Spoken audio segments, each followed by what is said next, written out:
Hello, good evening. Hope I'm Good evening, sir. Hi, good evening. Mhm.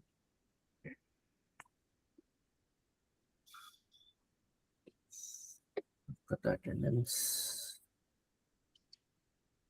Look at the Indians. Yeah. Hello. All right. CAS 12 CRS. Today's date is 25th.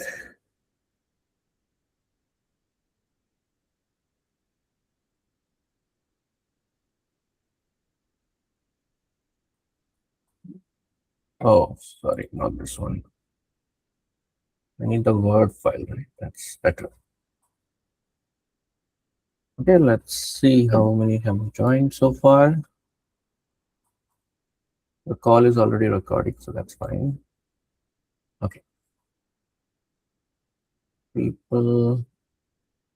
See, Arjun is here. Avnish. Ayan. Charumati. Charvi. Sushi. Manav. Mayank.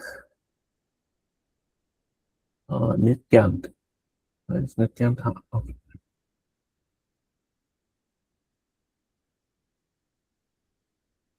Nishant has just joined. Okay, correct. Rahul. Which Rahul is it? Rahul Prajapati. Okay. Then Vaishnavi and Vihan. Vaishnavi, Parthasarathi, and Vihan Paul. Okay, fine. Rest I will add later. Okay, Achintya just joined. Fine. Okay, so let's begin. I hope everyone got hold of the capacitors DPP that was shared a couple of days ago.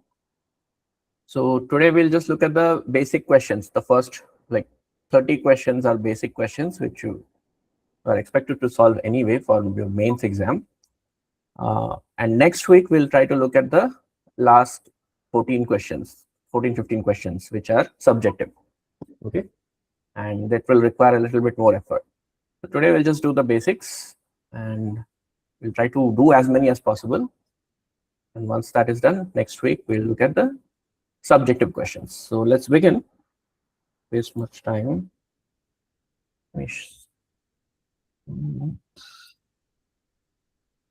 Capacitance.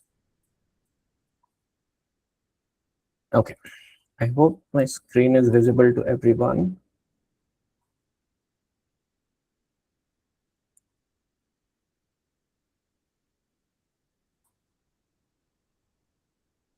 Okay. So you can start with the first problem. Should be fairly easy. All the first few questions are fairly easy.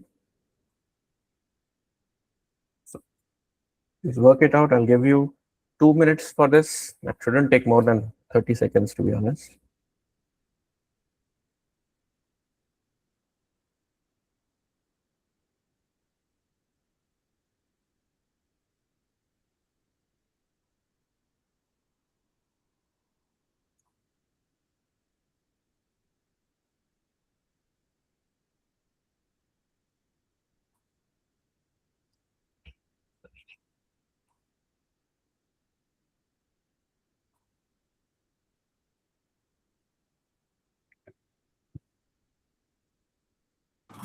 So is the inner cylinder hollow or solid?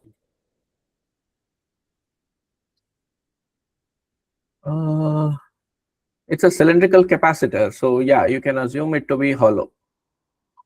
There is nothing between the cylinders also, and outside is also empty. Inside is also empty. They're just two cylindrical metallic cylindrical cylinders. You can concentric cylinders. That's all.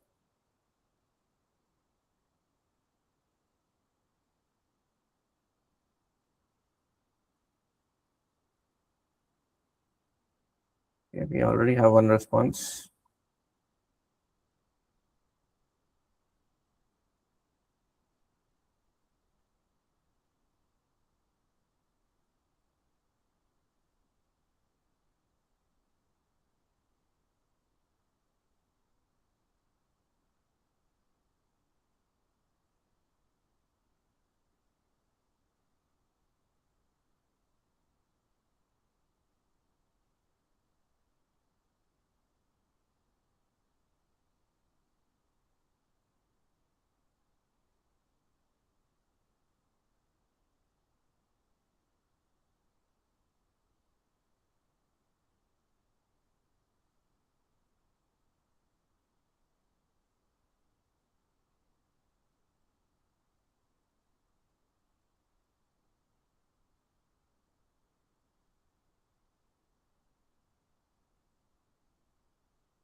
Okay, so let's take a look.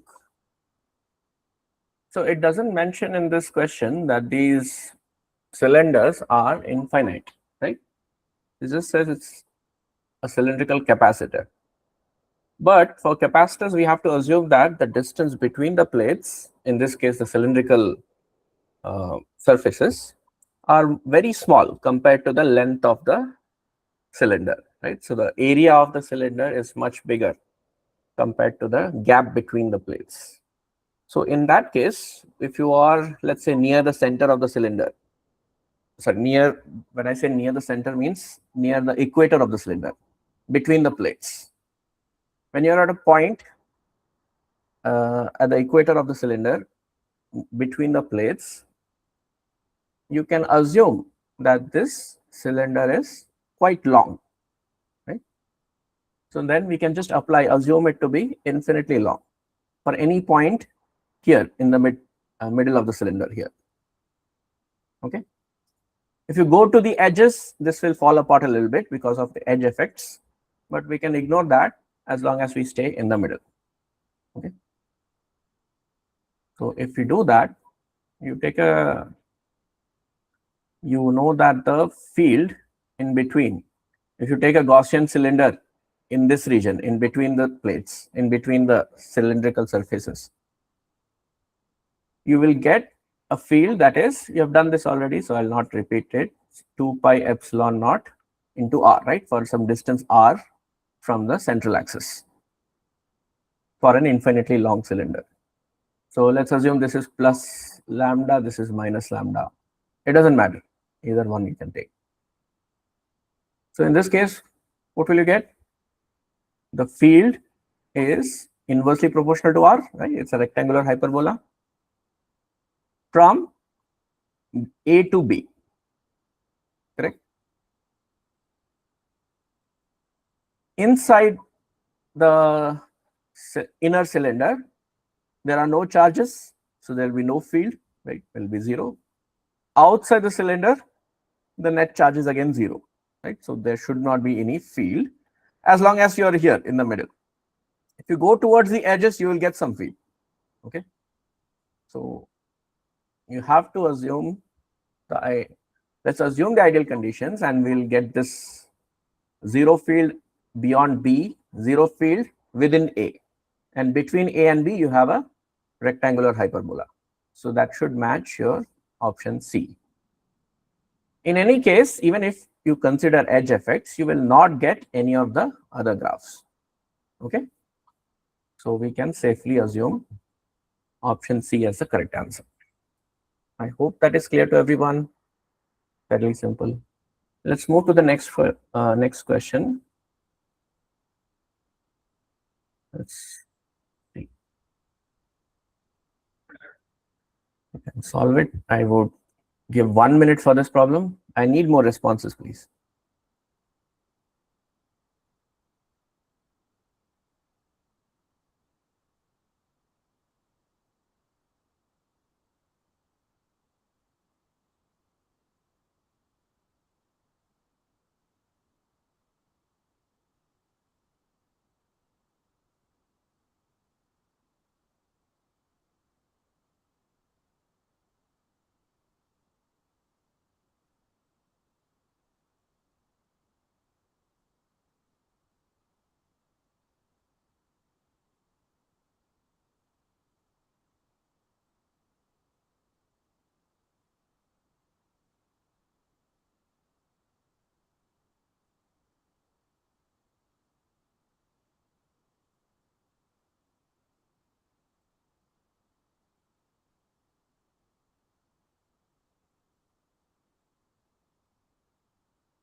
I'm getting different responses. Why is that? I have A, B, D, B. Interesting.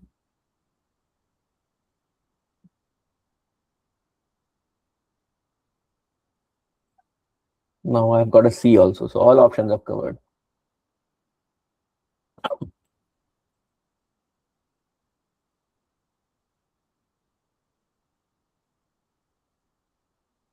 Okay, take 1 more minute. I need to see more responses, please.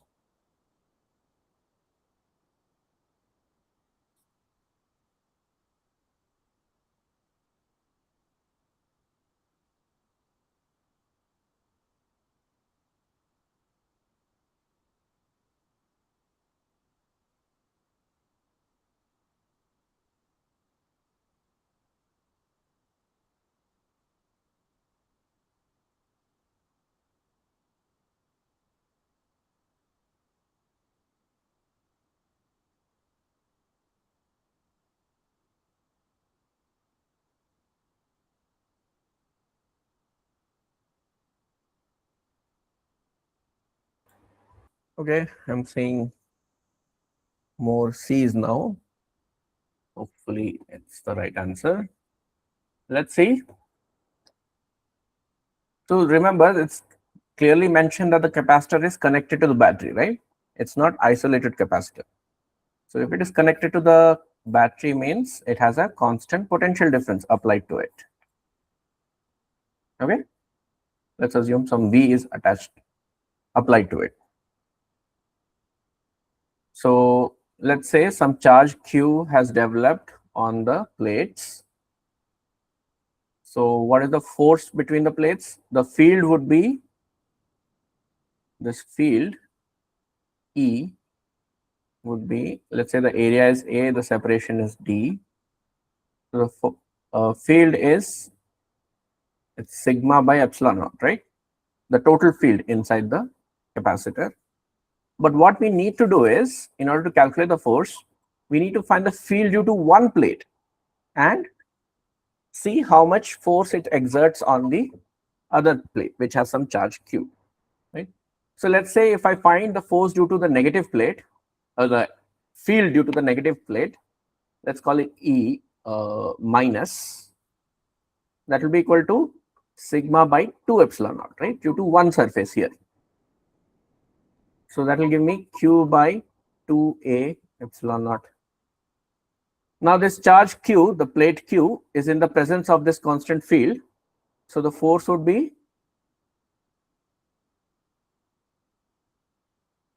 Q into Q by 2A epsilon naught.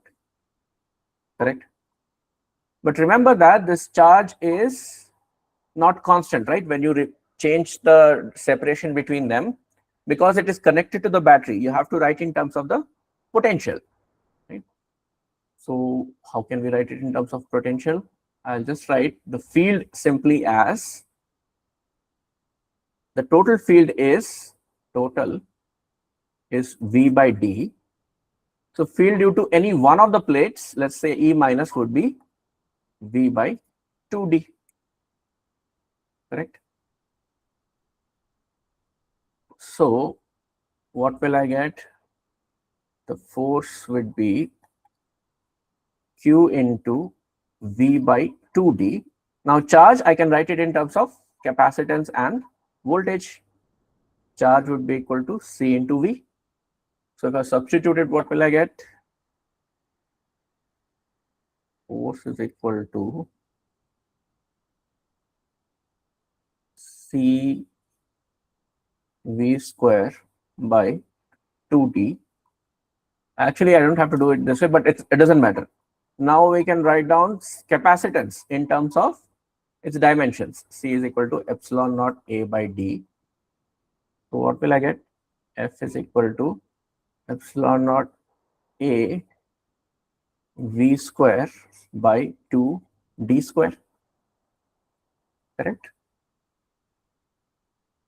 So we got force is, since it's connected to the battery, V will remain same. Epsilon naught A and 2 are all constants in this case. A is fixed in this case. So force is inversely proportional to D square. So when it is reduced by half, right, the separation is halved, what will happen to the force? It will become 4 times. Right? So F2 by F1 is equal to D1 by D2 whole square.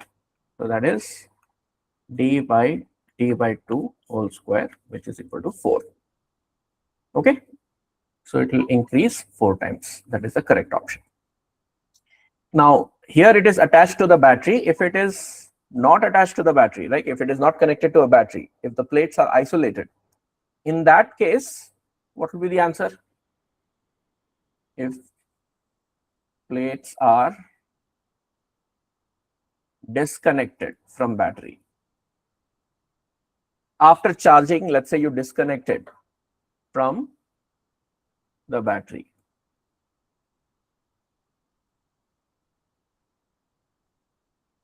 So let's say you have charged the capacitors to plus Q and minus Q. Initially, you have some separation D and you have some area A. Now, if you like change the capacitor, the distance between the capacitor plates, now how will the force between the plates change? You can either type your answer or use the microphone. I'm asking because initially I think there was some confusion. So you should know the two cases. Yes? And assume that we are talking about a capacitor, okay? So the plates, when we say this D, we are drawing it just for like ease of viewing, right? Actually, this D is much smaller than root A, right? So it's much smaller than the area of the plates. So assuming that, what would be the answer? Nishant says no change. That is correct indeed, right? Because when we do that, we have already done it actually here. Once you have isolated the capacitor from the battery, the charges are not going to go anywhere, right? So Q will remain same. So your force, the expression we got was Q square by, what was it? 2 epsilon naught, right? 2A epsilon naught. So this is independent of the distance. Again, this is assuming that the plates are very close, and we can use the formula for an infinitely large sheet of charge. So in that case, the force is independent of the small displacement that you can do between the plates, separation that you can change between the plates. So it is independent of the distance. All right, let's move on to the next question now. Okay, let's look at this one.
Okay, so this is the case that we just discussed right now, where the capacitor is isolated now.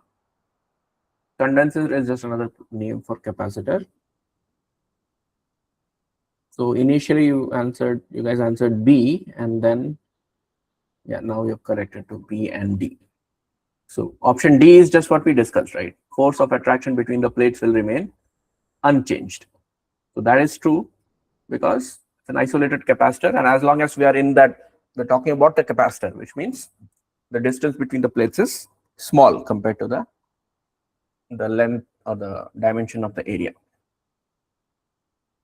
What about option A, B, C? So that we have to calculate and check. So D, just now we discussed, so I'm not going to do that again. Option D is correct because isolated capacitor, the distance, it doesn't depend on the distance, the force. The potential difference between the plates, the charge on the condenser will, that is definitely wrong because once you have isolated the capacitor, charge has no other place to go, right? Now you have to check the potential difference. So since charge is constant and you change the distance, you increase the distance 3 times, right? From 4 to 12. So potential difference will have to change, right? Because the capacitance changes.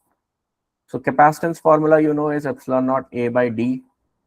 The new capacitance is epsilon naught A by 3 times D, right? 3 times. So potential, we can write it as Q by C. The new potential would be Q, the same Q by C prime, which will become, so this is C by 3. So this will become 3 times V. So if V is initially 60 volts, 3 times V would be 180 volts. So that is also correct. So option B and D are indeed correct. Okay. Let's move to the next problem then, if this is clear. Okay. Right. Let's look at the fourth problem now.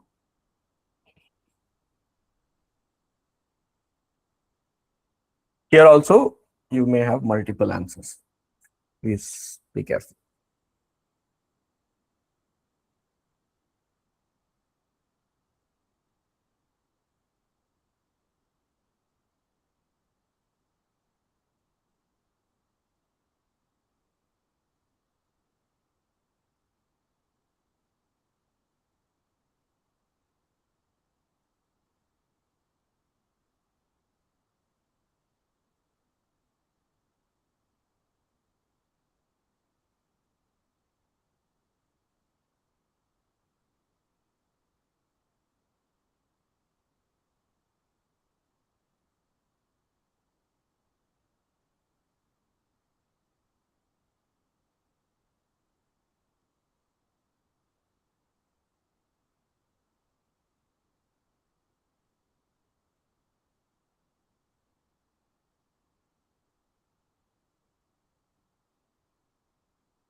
Okay, any more responses? Only 4 responses I see.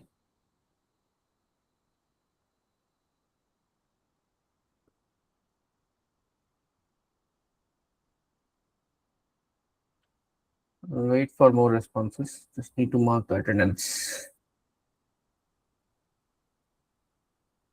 Ashok has joined.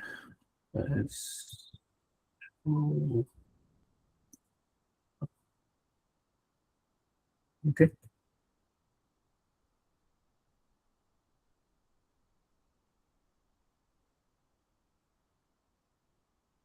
Pratyay. Pratyush. Rishi. Rudransh. Shakti has joined today. Soham has joined today. And Vaishnavi is there. Okay.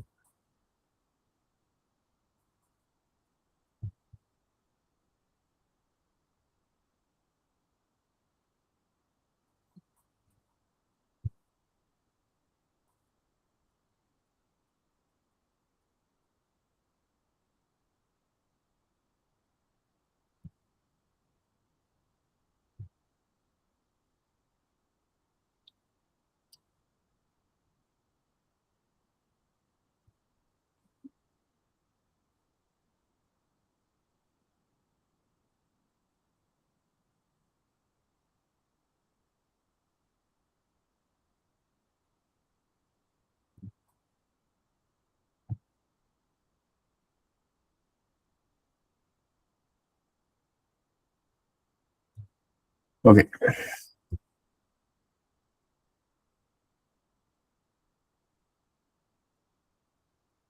Okay, let's see now.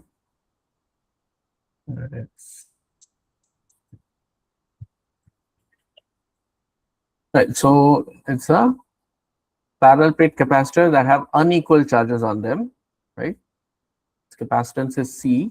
So obviously, if it has unequal charges, means we're talking about isolated plates, right?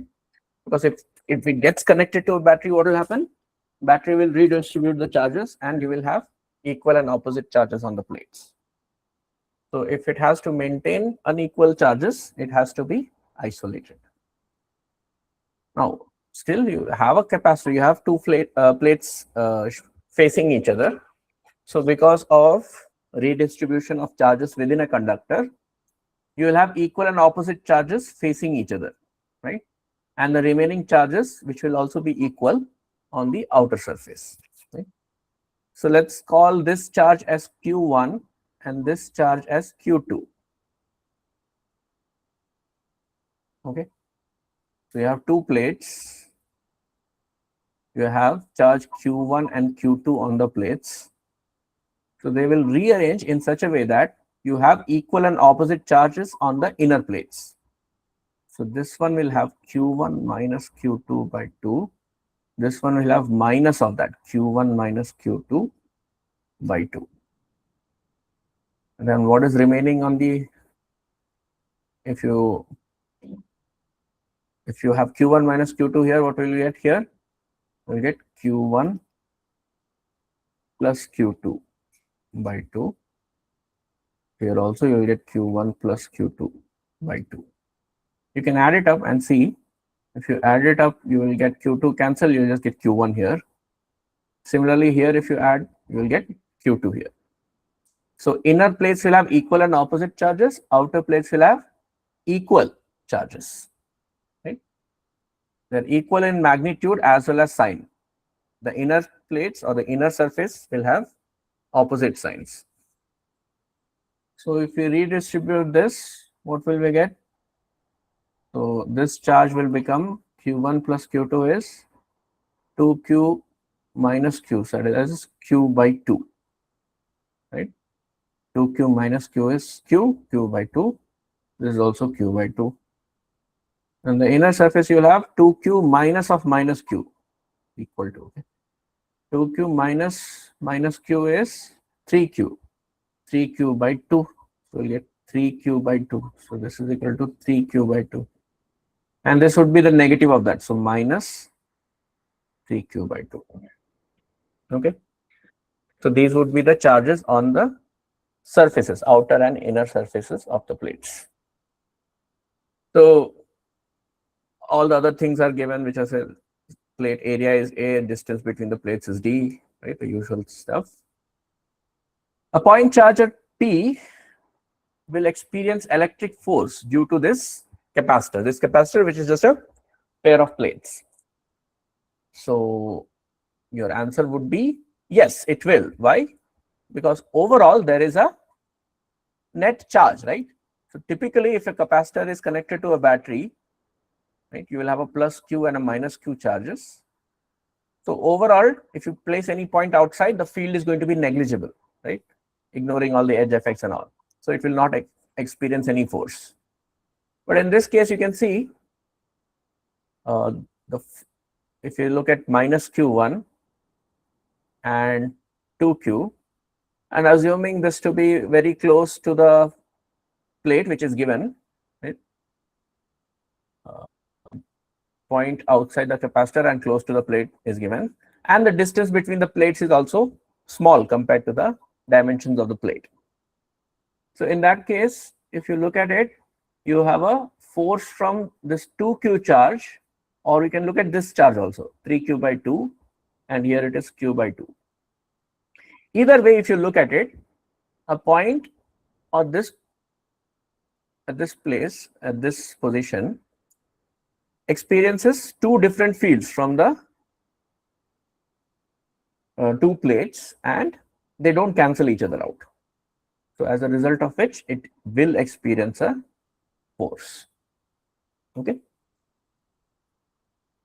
So option A is definitely correct. Potential difference between the plates would be, so we have the charge 3q by 2, charge by capacitance gives you potential difference. So we got 3q by 2 divided by the capacitance C will definitely be the potential difference. Energy stored in the electric field in the region between the plates. So again, we have the charge. So the field would be, or we have the potential difference. So the field is 3q by 2c into d, right? V by d.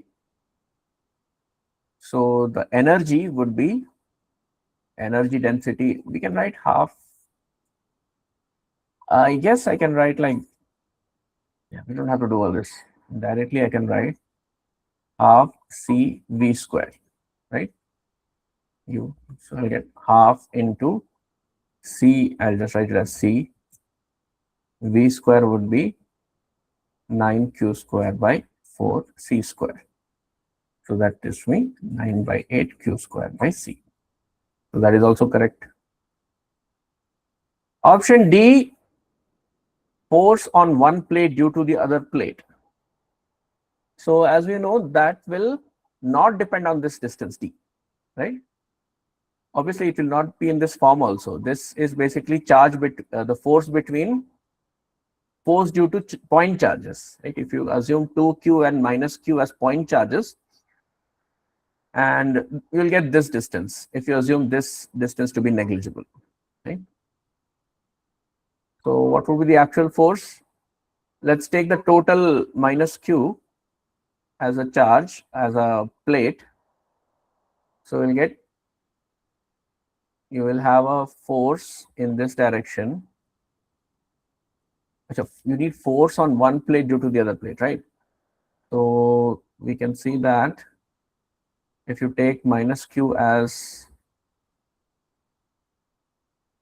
one charge, you'll get the field as q by 2 epsilon naught due to this one plate. And due to this, it experiences this, this plate 2q experiences this field due to this charge. So you just multiply by 2q. So what is the force you get? Q square by, I forgot a here, q square by epsilon naught a. So as you can see, it doesn't depend on the distance. and this factor 2 pi is also not there. Okay. So ABC is the correct answer here. Anyway, you can see there's a d square here, which in the previous example also this d square came, but the constants were not correct, right? Where was this? Here only, no? That was in terms of the potential. But when you're just looking at the charge, that d square doesn't come. Okay. Okay, so let's move to the next problem now. Sir, 1 second. Yeah, please. When we derive the formula of half CV square, Hmm. we do integral of V dq, right? And we transfer some charge from one plate to the other plate. Sure, yeah. So in this case, if we do that same integral V dq, so we will get 3q by 2c into dq. But here the limits will be from 2q to q by 2, right? Because I can only transfer 1.5 q from one plate to the other before both the plates have equal charge. So I will not No, get no, no. 9. I am not transferring any charge here. I'm just redistributing the charges, which creates a field. And now in terms of the field, you are writing the energy. So it's slightly different. You do that calculation when you are connected to a battery, because battery can move the charges around the circuit. These are two isolated plates, right? So where will the charges go? No, sir, like Are you the following? energy that is stored in the capacitor will be discharged if they are both connected, right? If they're connected to a battery, I'm saying, if they're connected to a battery, then the charges will equalize. No, sir, not connected to a battery when there's no voltage difference that's holding them apart. You just connect them together, short circuit them. Only then that Okay. the charges will equalize. No, equalize as in, yeah, in that case, it will be equalized. What I meant by equalize is equal in magnitude and opposite in sign. So when you connect it to a battery, you will get a plus Q and a minus Q. If you just connect it together, you will get, what was the total charge here? Q, right? Yes, sir. So that will just become Q by 2 and Q by 2. You are right there. But Yes. we are not doing any of this, right? We are just bringing these two plates close together to form a capacitor. These two plates have two like unequal charges. Yes, sir. But shouldn't we, like, if we connect the two plates together, then all the energy in those two plates will get dissipated, right? Can't we use that way to find out how much energy is there in the two plates? Yes, because if you connect the two plates like this, then there will be no field between the plates. Field will get cancelled. So I feel like that's, So maybe they're asking for the energy stored in the electric field in the region between the plates. yeah, correct. So this And would be 2Q2. So you're transferring, you're still transferring 3Q by 2 charge, right? From one plate to the other. So finally you'll get Q by 2 and Q by 2. Yeah. Right?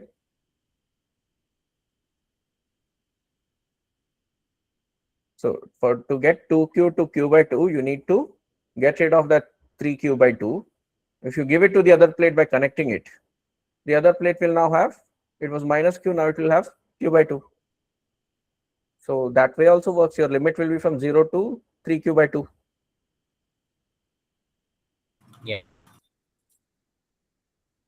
You write down. And moreover, the potential difference will not be the same, right? When you connect it, potential difference will change till it becomes 0. Yes, sir. Then all the energy will be gone. Yeah. So how will you write that integral? So if V into dq, sorry, But Q V is also changing, right? Acha, V we can write it as Q by C 3q by 2c. into Q by? It's 3q by 2c, no? That we No, derived no, no. before. Acha, the potential at any point. But that's not a, this is based on this charge which is there here. Initial, that's the initial potential, you can say. When you connect it like this, now the potential is no longer constant, right? It is changing over time. Yes, sir. And when you connect it, then it's no longer behaving like a capacitor at all. Like the charges will be unequal from the instant that you, let's say you have a switch here and you connect it. If you turn on the switch, at that instant, the charges will start to vary. The inner plates charges will no longer be the same. So I don't think this will hold. This formula will hold. Because when I write like this, Q by C, that's the, or whatever factor times Q by C, that is the potential of a, or the potential difference across a capacitor. The moment you connect it, there is no potential difference, right? Like, I have to think about it, how we can do it like this. Or you can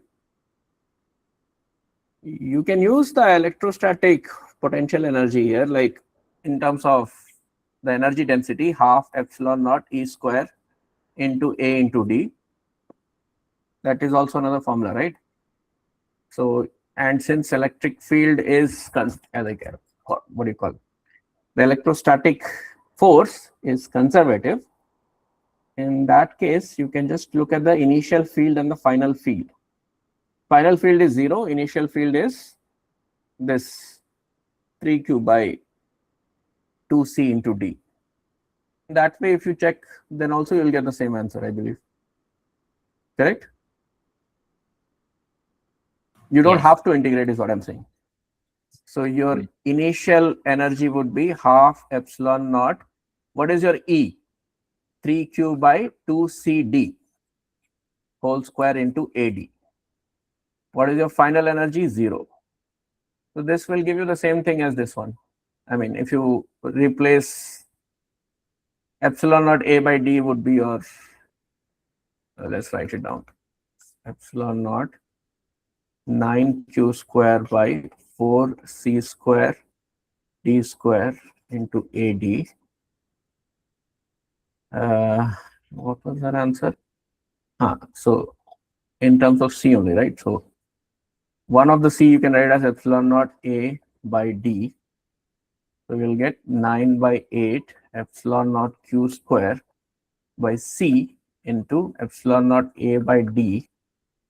And you had another D here, another A here.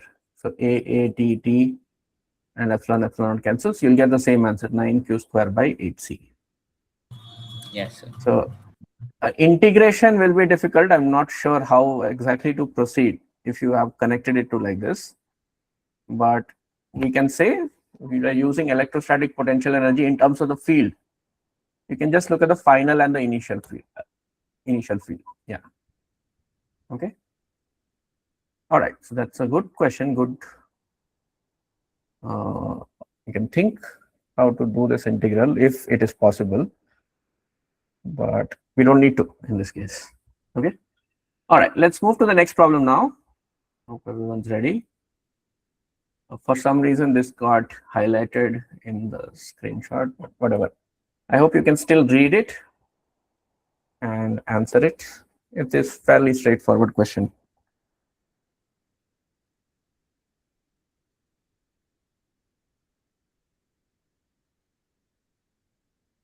Did somebody join just now?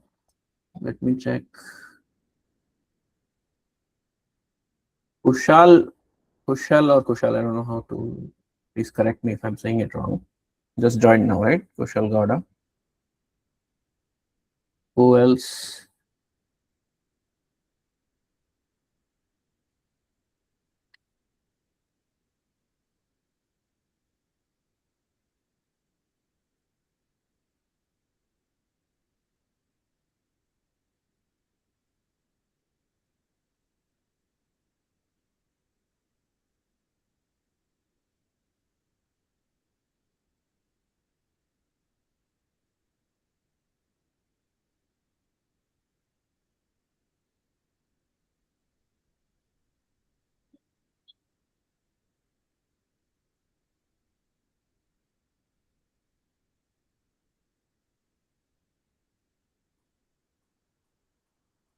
We already have one answer. We should have the answer very quick from everyone. A very basic problem.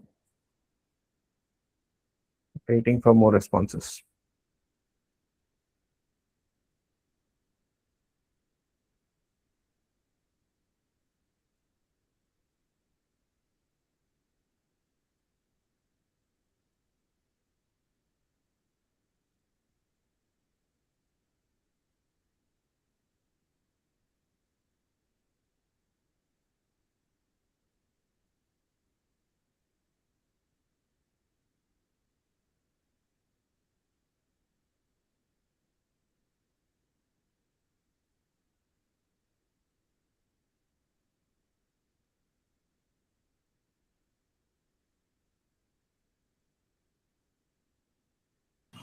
So I got the previous problem. I got the voltage in terms of Q, and I got the answer.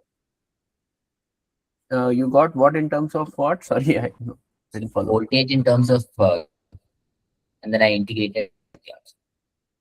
Yeah, what is the voltage as a function of Q? So What will you get? you get 3 capital Q minus 2 small q divided by 2c, where small q is the amount of charge that got transferred. And but you are writing dq as the small amount, right? No, q is the total amount of charge that got transferred, and that we integrate with respect to dq, and we get the answer. Yeah, but see, I hope the next problem is easy for everyone. I just want to clarify this. You have initially, how much charge was there? 2q and minus q, right? So 2q and minus q. And let's say you connect it by a conductor at a small time interval, very small time interval. You taking this dq from one plate and essentially depositing it to the other plate, right? Yes, sir. So then at that instant, the charge would be 2q minus dq, right? Why are you taking 2q minus small q? No, sir. We take, like, let's say after time t, q amount of charge moves from the positive to the negative plate. Then the voltage is equal to 3 capital Q minus 2q by 2c. And that we integrate for each small dq, because we are taking dq like that. No? But then it will not be 3q by 2c, right? The voltage, when even if you do a small So, change. no, the voltage after we take, like at an intermediate time point, when we've taken q amount of charge already, is equal to 3 capital Q minus 2q by 2c. So when we've taken zero charge, it will be 3q by 2c. That's the initial case. And when we've taken all the charge, then it'll be 0, because we take 3q by 2. No? Okay, so let's say you've taken q from here to here. Yes, sir. So here you'll have your minus q, you have plus q. So then how did you write the potential? Like, So it's equal to, you did this thing again. yeah. So q1 minus what will you get? I feel like you'll be 3q by, wait, this is 2q minus q minus of minus q. So that is plus q minus q. So you'll get 3q minus 2q, right? Yes, sir. By 2. And divided by c. That will be your potential as a function of q. Into times d also. And across this potential, if you want to take an even smaller charge, let's say dq. So you have to multiply d also. No, this is the voltage, right? Voltage is charge over capacitance. Oh, right. Yeah. So what? Yeah, then this should work then. So your du or dw would be dq into this voltage, 3q minus 2q by 2c. And that you integrate it from 0 to 3q by 2, correct? Yes, sir. That way also you can do. And you're getting the answer from this. Yes, sir. Okay, good. Yeah, that's very good. So basic, yeah, I get it now. So you'll get q square by 8. So you'll get 9q square by 4c C minus 9q square by 8c, right? Yes. Which would be 9q square by 8c. Correct. Okay, very good. But I hope this is clear. You don't have to do that, right? You can just directly find the answer. Yes. Okay, very good. Let's come back to this problem now, the new one. Oh, I thought my laptop hung for a second. Anyway, so this one is quite straightforward. Some flash in a xenon filled tube is given. Average power is given, and how long that flash is there, that is also given. So the total energy, you can just use U for energy, is power into time, right? So that is 2000 into 0.04, that will give you joules, right? So that is 4 into 20, 80 joules. This comes from a fully charged capacitor discharging. So we can just write it as half CV square. Capacitance is given. This energy we just found out. So all you have to do is just solve for V. So 80 equals to half into 40 into 10 to the power minus 6 into V square. Right? So this would be 20 and this would be 4. So we'll get V square equals to 4 into 10 to the power 6, which means V is equal to 2 into 10 to the power 3. Okay, very good. So indeed, option B is the answer. Let's move on to the next problem because this was quite straightforward. Okay, this one is also formula based. You can do it easily.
Okay, no new responses are coming, so I hope everyone got it. Okay. So again, few ways you can do it. Let's just look at the simple way, that is using the potential energy formula, right? U equals to half CV square we can use. So where is my so capacitance of this capacitance is charged to a potential of 100 volt and then disconnected. So we can just write it in terms of the initial energy would be half C V square, correct? So we can write it as half into 5 in microjoules anyway we're doing, so we'll keep it as microjoules into 100 square.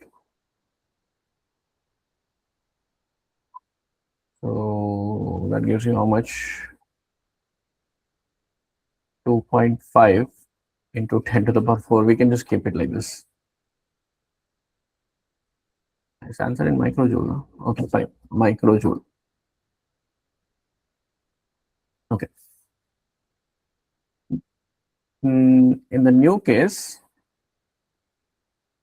minimum work needed to pull the plates apart so when we talk about minimum work means there is no change in kinetic energy, right? We're doing it slowly. So you know that your total mechanical energy is 0. That means delta U, or we can write like this, work or energy we can use. We can say the work done is equal to negative of delta U. This is for the field. This is the field. And work done by the external agent would be plus delta U, so that the total work done equals to change in kinetic energy, which is 0, right? If you're doing any process slowly, so that there is no change in kinetic energy.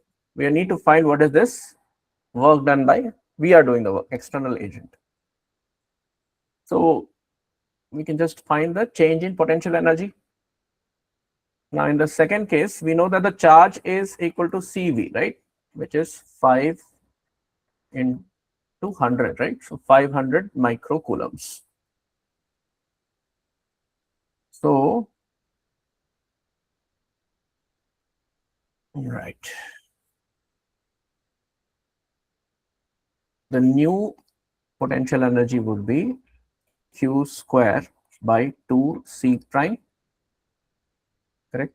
We can use this formula here, which actually if I write it as CV, you will get the same thing. It will be C square V square by 2C prime, correct?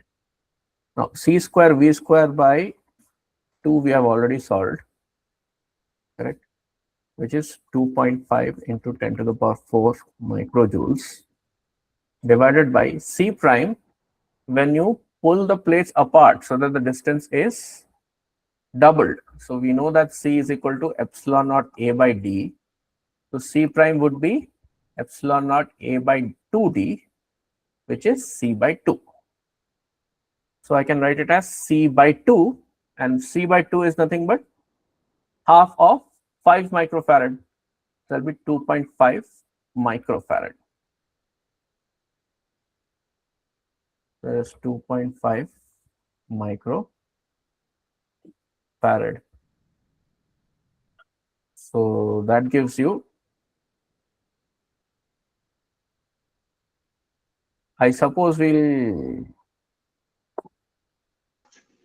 So that C square V square by 2C, I think. Yeah. there's another C here, right? Q square C square by 2C prime. Wait, no, that's correct only. That C square V square by 2, you can't write like 2.5 multiplied 10 to power. There's a C here, you mean? Okay, okay. Which means I need to multiply. So this is into C, I can write, correct? Yeah, you're right. So this is C prime. Let's just keep it as this. And there's another C here, right? This C square V square, I wrote it as C into C V square by 2 C prime. So this is equal to 2.5. You're right. Thanks. So C prime by C is, or C by C prime is 2. So this will give me 5 into 10 to the power 4 microjoules. Hey, wait a second. Is it correct? So that's T square V square by 2C. You can write 2.5 multiplied 10 to power 4. But there is no not another C in the denominator. It's C prime.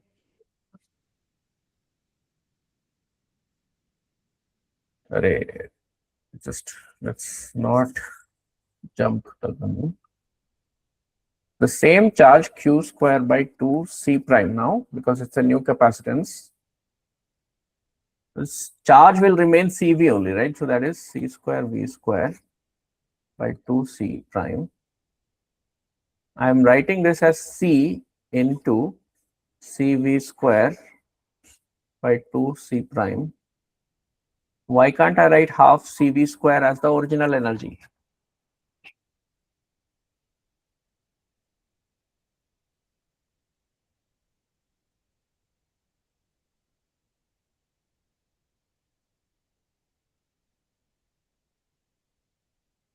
So we have to do the work to separate the plates, right? So when you make that separation, you're increasing the potential energy by doing work. So half CV square, I wrote it as this value over here. I think there's some calculation problem maybe. This is in microfarad. C, so 5 by 2 is 2.5. 100 volt is also given, so that's 10 power 4. Because this micro, I put it in joules. No problems there. So why can't I write C by C prime into half CV square?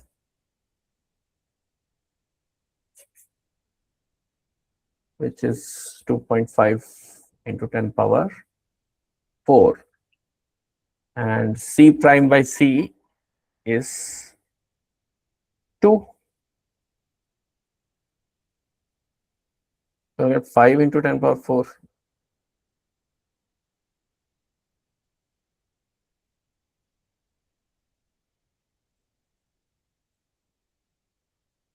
This is 2.5 into 10 to the power 2 actually you will get joules. 250 joules. The other one is 500 joules. So 250 joules would be the work done by the external agent.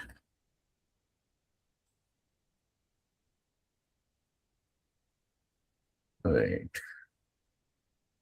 Am I making some weird mistake?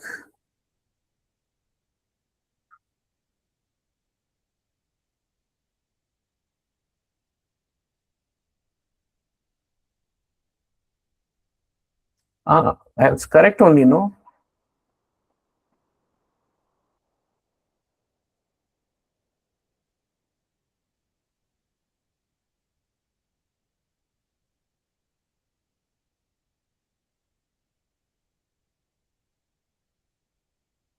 Is there a, I think this answer is not in microjoules. It should be in millijoules.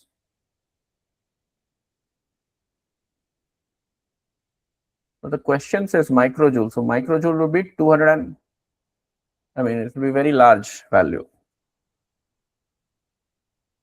This is -2, by the way, correct? Micro. So this is, I can write it as 25 millijoules as our original U. The new U will be 50 millijoules. So U prime minus U, that would be your delta W external. That would be 25 millijoules. How are you getting micro? Please check the calculation. This is the problem. There's nothing, it's just calculation. Are you getting micro or milli? So I got 25,000. So I put 25 only in the answer. I mean, yeah, that is fine. I mean, if you're doing it in an exam, yeah, you just put 25 and move on. But here, I think I'm getting milli, not micro. I don't think where the mistake is. I don't know where the mistake is, if it is there. Please check it. In the meantime, let's move to the next problem. Okay. There's nothing special here. You just have to find the change in potential energy that is stored in the capacitor. Right. Let's move on to the next problem. This is again very simple. Can you do it within 1 minute? There is,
okay, only 2 answers so far.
Okay, let's see, because we have a few answers now.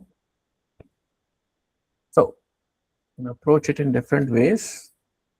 I'll just find the equivalent capacitance and find the total charge in the circuit. Okay.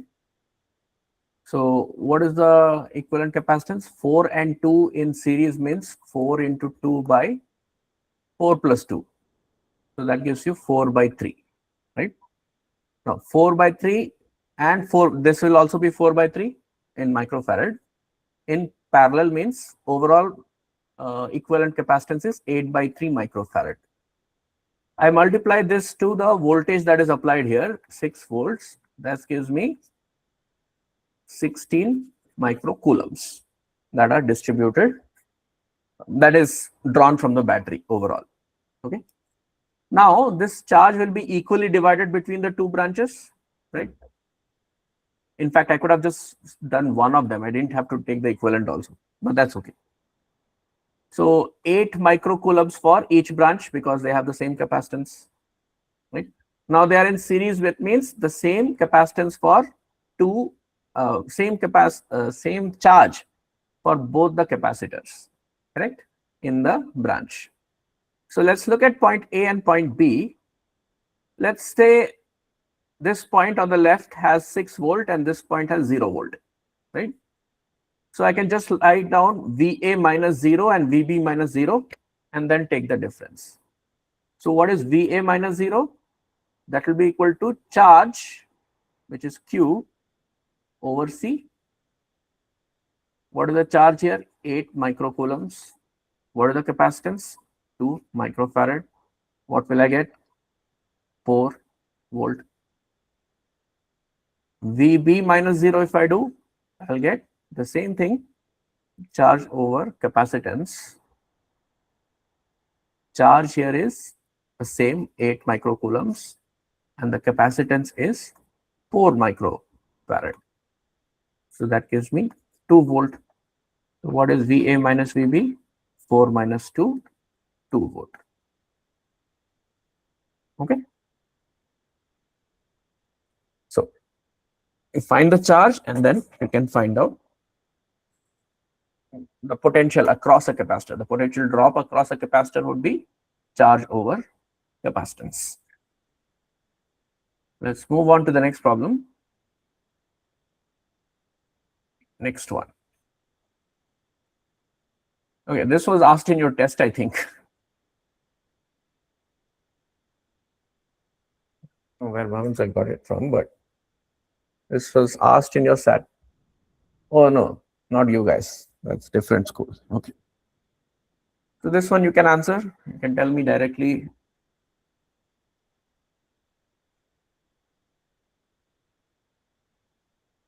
Think a little bit. So take a minute.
Okay, so this one should be easy enough.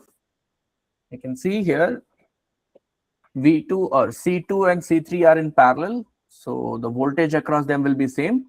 We can label it as either V2 or V3. So this, let's just call it as V2. Here it is V1. V1 plus V2 should be equal to the voltage from the battery, that is V. So V1 plus V2 equals to V. Then if I erase all this, whatever charge is drawn from the battery will be the same as the charge on this capacitance, right? So that is Q1. which branches into these two branches will be Q2 and Q3.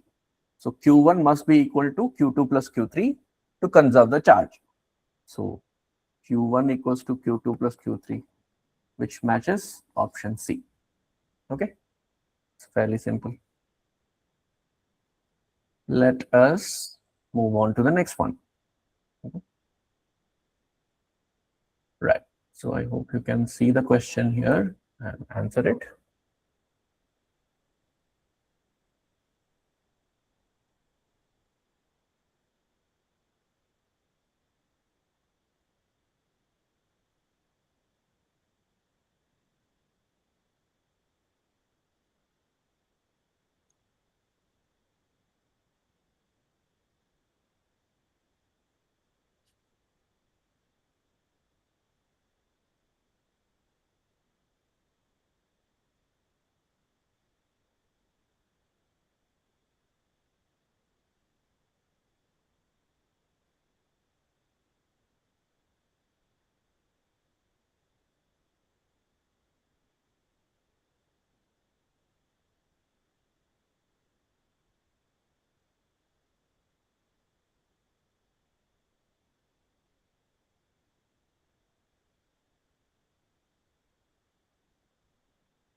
Okay, we got a couple of answers.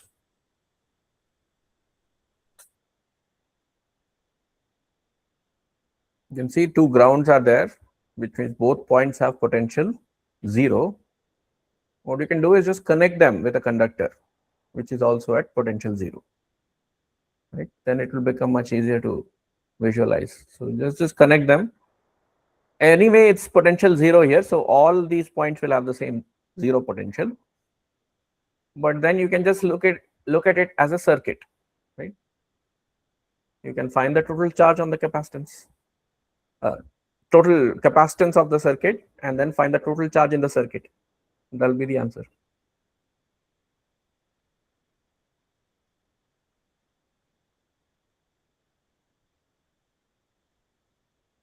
Waiting for more responses.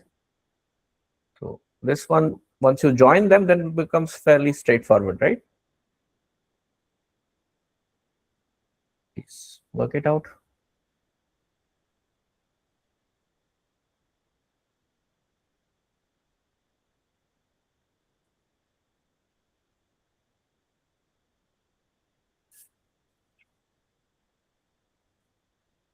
Okay, let's see. If you join it like this, between C and 2C, the equivalent capacitance is 2C by 3, right? Which is 2 into 6 microfarad by 3, which is 4 microfarad, correct? So 4 into 10 gives you 40 microcoulombs. That is the charge. Okay, I hope that is clear. Moving on to the next problem. I hope this is visible enough. Let's zoom it a little bit.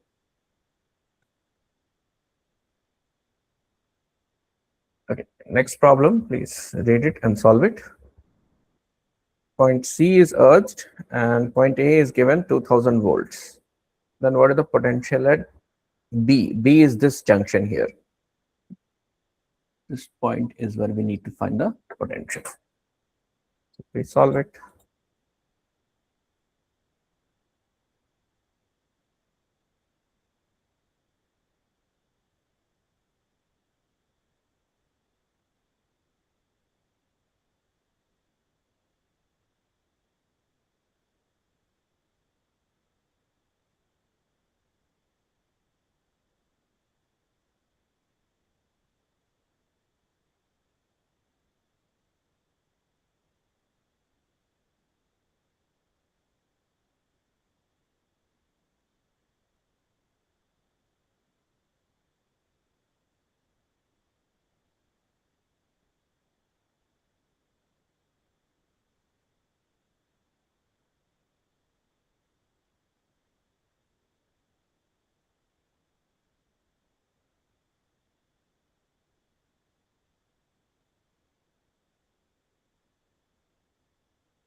Is this turning out to be difficult?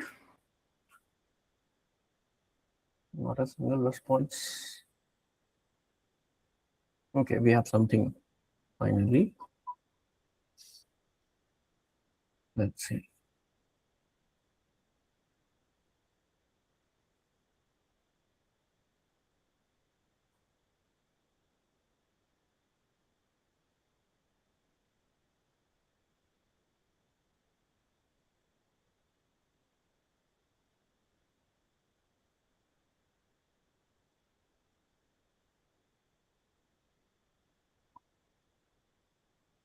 Hmm.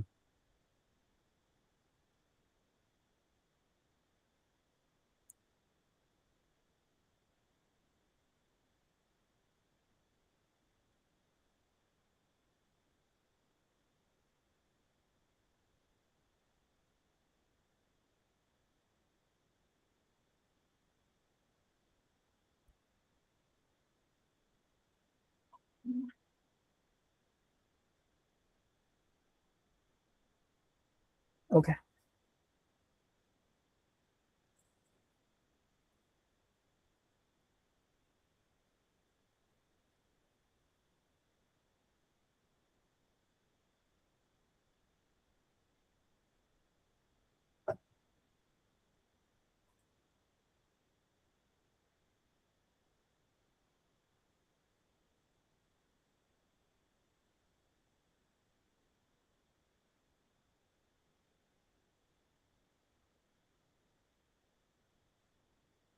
Okay.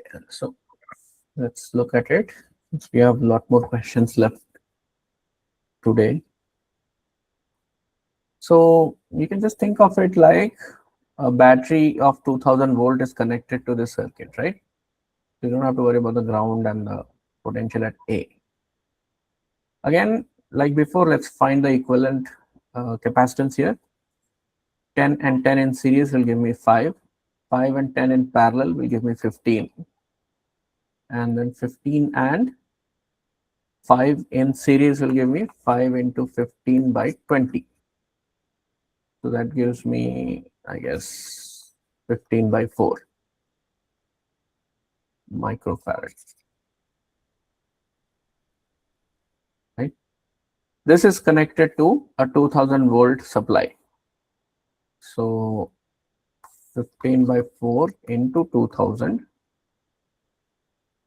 So that is 15 into 500. Let's just keep it like this, 15 into 500 microcoulombs. That would be the charge through the first capacitor, 5 microfarad, right? And that's all we need actually, because we know that point A is 2000. We just need point B. So VA minus VB should be equals to charge by capacitance. Charge is 15 into 500 microcoulombs divided by 5 microfarad, right? So we know that VA is 2000 minus VB equals to, this is just 3, that gives you 1500 volts. This is also volts. So VB will be equal to 2000 minus 1500, which is 500 volts. Okay. Again, easy enough.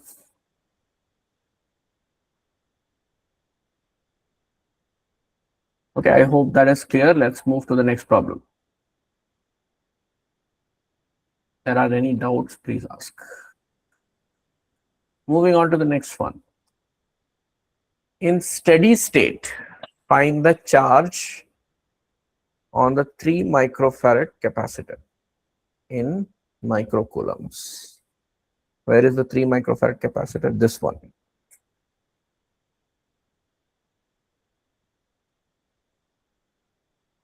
So find the charge there.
Yes, anyone?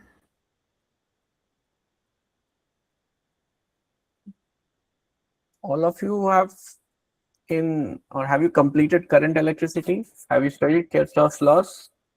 Yes. So just a minute. Okay, Yes. sure. Just apply those here. Assume some charges Q1, Q2, Q3, and then solve.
So let's see. So I hope all of you can solve it using the Kirchhoff's laws, right? Assume some charge Q1, Q2, Q3, and you can write down the junction rule and the loop rule. Right? Three equations you'll get from those rules. And you can solve for all three charges if you want. So instead of that, let's do something slightly different. Let's assume since all these three batteries are like this, okay, in this particular scenario, we can just ground this bit, say all these points have the same potential 0, okay, because all their negative terminals of all the batteries are connected. So we can just assume it to be grounded, okay, or some common potential, it doesn't matter, but let it be 0. In that case, this top point here will give 5 volt, the same as the battery. This top right point will have 1 volt, same as this cell or battery. And at this point, we don't know because there's a capacitor here, so we'll just assume some voltage V. Yeah, let's not write the unit here just to avoid confusion. and just call this as V. Okay. Now we can use your junction rule at this point, right? The charge across this capacitor. So let's say if it is plus Q1 and this is minus Q1, let's assume this is plus Q2 and minus Q2, and this is, again, I'm just going to assume plus Q3 and minus Q3. Okay. You don't have to assume it like this. You can just arbitrarily say something and just say that the sum is equal to 0. But intuitively, I know this plate will be at a higher potential compared to this one. Similarly, here actually I don't know, so we can't assume it, but let it be so. Right? So from this isolated conducting island in the middle, right, I'll get minus Q1 minus Q2 plus Q3. Should be neutral, should be 0. So I'll get Q1 plus Q2 equals to Q3. Okay, that is just the junction law.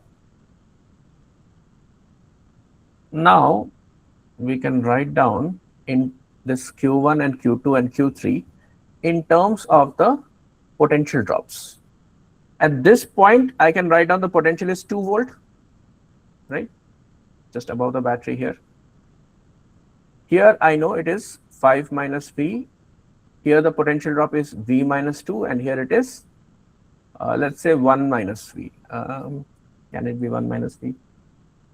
Again, I have assumed this to be positive, so I guess I have to follow that same rule here. Or what I can do is, yeah, it doesn't matter. Let's just follow this. So what is Q1? Q1 is 5 minus V into 2. Let's write it here. Right? This equation we are writing, Q1 is, we are using Q is equal to CV. So this is, charge is 2 in microfarad, so microcoulomb. So 2 into 5 minus V. Q2 at the same time is 1 minus V. So that would be 3 into 1 minus V. So Q2 will get it as negative. It doesn't matter. And similarly, Q3 would be 4 into V minus 2. Correct? And now if you substitute this into the junction rule, we can be able to solve for V. And once you have V, you can solve for this charge. Q2 is what we need to find, right? So what will I get? Just put this into the equation. 10 minus 2V plus 3 minus 3V equals to 4V minus 8. So what does this give me? Gives me 13 plus 8 is 21. So equals to 21. This is how many V's? 5V and 9V I'm getting, right? 9V equals to 21, which means V is equal to 7 by 3 I'm getting. Is that right? Just check again. I'm assuming this to be negative. It should be ideally be positive. So I'm taking this Q2 as 3 into 1 minus V. So I'm adding it here. It should be equal to V minus 2 into, I'm taking this as positive, so V minus 2 into 4. Correct only. So that is 9V. So V is equal to 7 by 3. If I substitute this back into Q2 I will get as 3 into 1 minus 7 by 3. So I'll get 3 minus 7, which is minus 4 microcoulombs. So that means my choice here is it should be plus and minus the other way around, right? So I should have taken V minus 1. Either way, one of the plates is minus 4 means the other plate is plus 4. So the answer is indeed option D. Okay. It's essentially it's called a nodal analysis, but the same information you'll get out of the Kirchhoff's laws. The first one is junction rule, which will be common, and then you use the two laws if you want to find the, yeah, you can use the two loop rules, the loop rules that you get from the two loops here. Okay, fine. Let's move on to the next problem. We have about 13 minutes. Let's see. Okay, I think we can finish with this paragraph problem. I don't know if it is visible. Are you able to see this problem from your screens? Should I zoom in?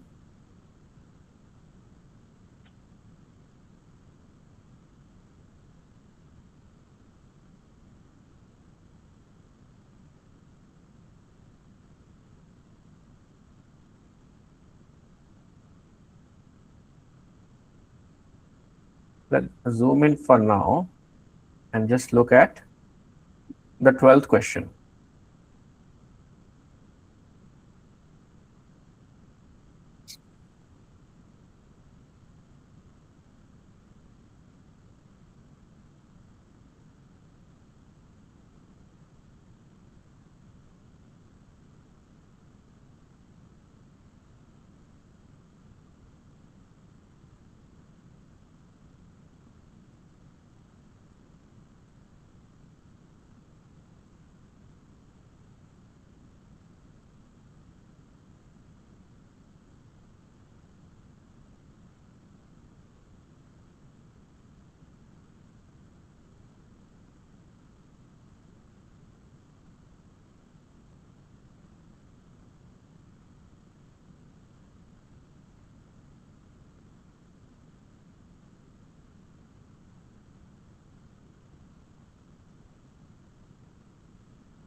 Okay, any answer for question number 12?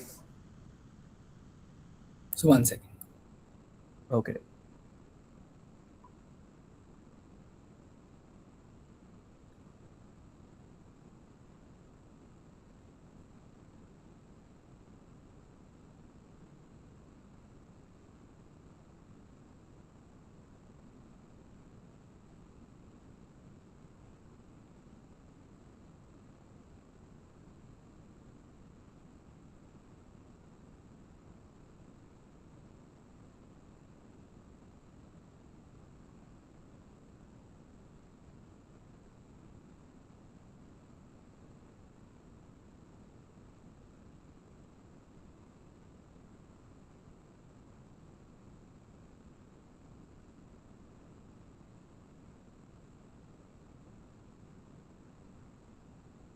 Okay, one response is there.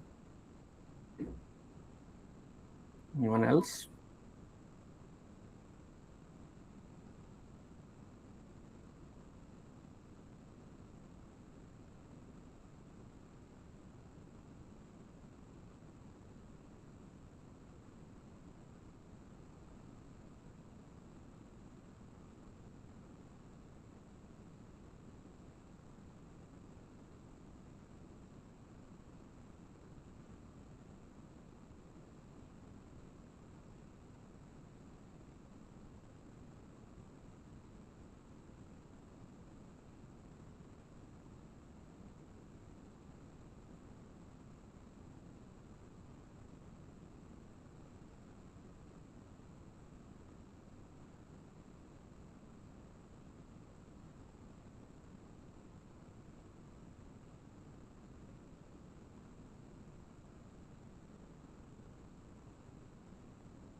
So you're on mute. Oh, am I on mute? Sorry. So I just uh, have the figure once again. It's given that VA minus VB is 4 volts, right? And we know the capacitance between A and B, that is 12 microfarad. So we can find out what is the charge here. So let's just call it, it can directly write down, that will be capacitance into voltage. So that will be 48 microcoulombs here in this capacitor. Now this is in series with this capacitor. So this will also have the same charge, 48 microcoulombs. Correct. Now you know what is the charge here, you know what is the capacitance. So you can write down VB minus VC. That will be charge by capacitance. So how much will you get? You will get 48 by 6, which is equal to 8 volt. Now, if you add these two equations, what will you get? VB will get cancelled. You will get VA minus VC equals to 4 plus 8, 12 volt. Okay. So I hope that is clear. Oh, sorry. Now, can you solve the 13th question?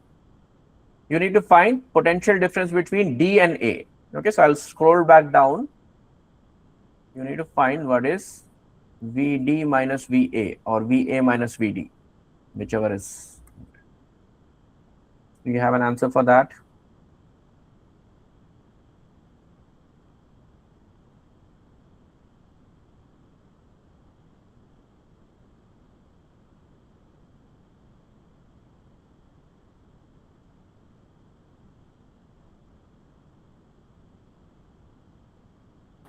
So could you go to the options?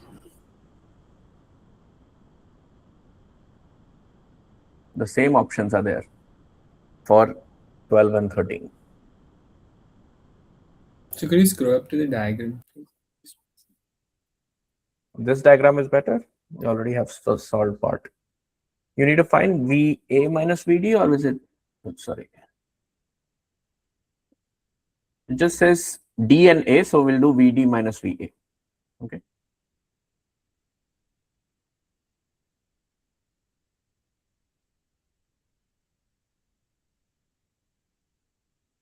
Or we can do VA minus VD also. It doesn't, whichever is larger at this point.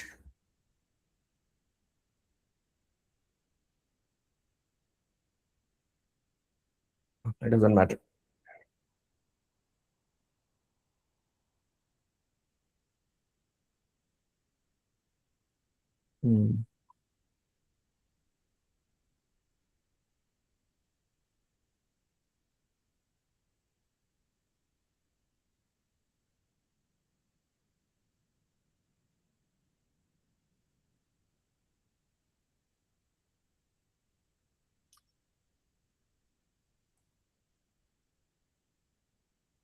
So could you show the options? Options are 4, 12, 10, and 8 for question number 13. Okay, sir.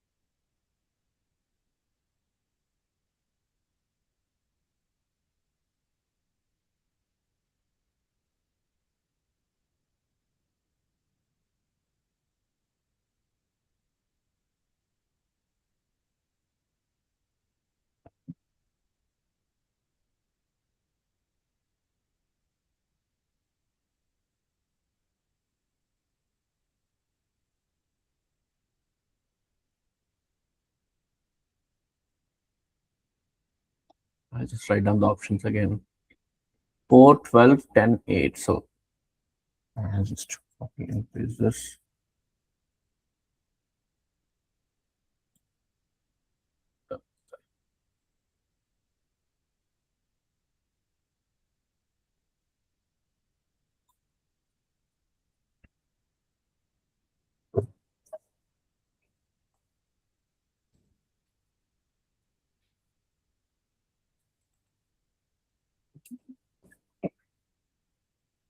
Okay, so in the interest of time, let's look at how to solve this one.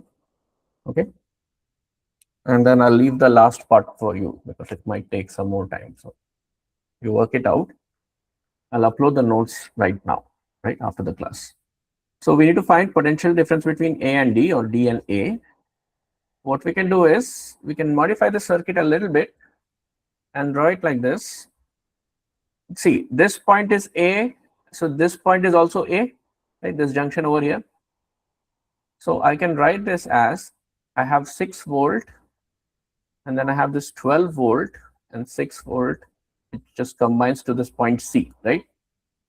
I'll just write this point as A, and from A, I have 2 capacitors.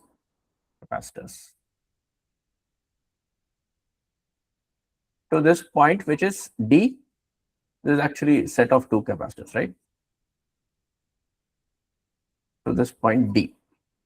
Okay, and then it goes, I guess I can complete the circuit here.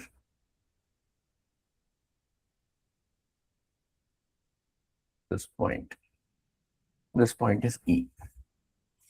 Okay, I've not done anything but basically brought these 2 points together. I need to find what is VA minus VD, right? We found out what is the charge in this lower branch, right, between A and C, which is 48 microcoulombs, correct? Which means we also found what is VA minus VC, that is 12 volt. That means this capacitor also has 12 volts across it. So the charge here is going to be 12 into 6, 72 microcoulombs. Is that clear? So you have 48 microcoulombs in this lower branch. So this is 48 and this is 72. If you add it up, how much charge is going through this combination of AD, combination of capacitors through AD? That'll be 72 plus 48, that is 120 microcoulomb flowing from A to D or D to A, whichever. It's going from D to A actually, correct? This capacitance here is 4.5. This is 10 and this is 30. What is their equivalent? 10 into 30 by 40. So that is how much? That is in series, right? So 7.5. So that is just 30 by 4, which is 7.5. Correct? And this is in series with, in parallel with the capacitor 4.5. So their equivalent is going to be 12 microfarad. 120 microcoulombs is flowing from D to A. And the equivalent capacitance across DA is 12 microfarad. So what is VD minus VA? 120 microcoulomb by 12 microfarad.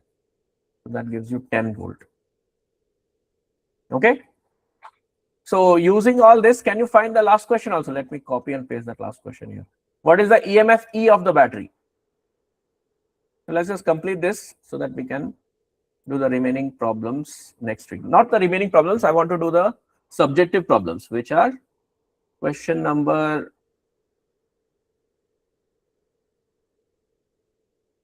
31 onwards. Okay. So you need to find the EMF of the battery. So this is the equivalent circuit here.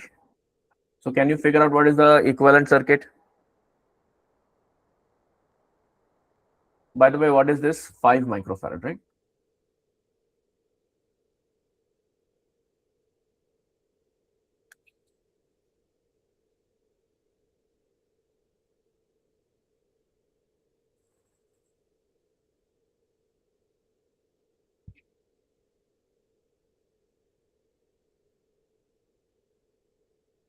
So here also you can directly write down that the charge flowing through this capacitor would be 120 microcoulombs, right? So what is VC minus VE? VC minus VE would be how much?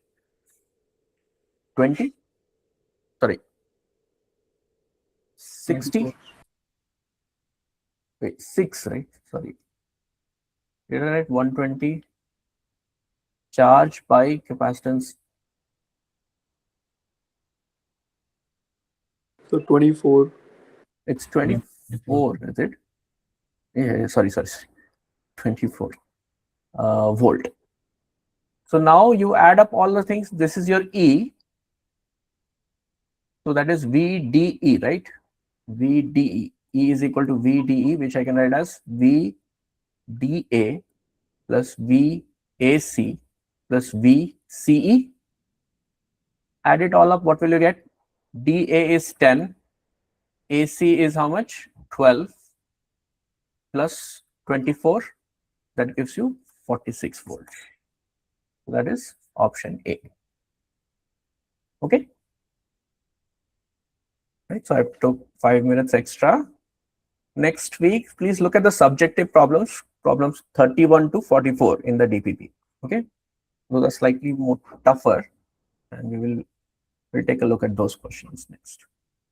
Okay. So thank you all for joining. See you next week. Thank you, sir. Thank you, sir.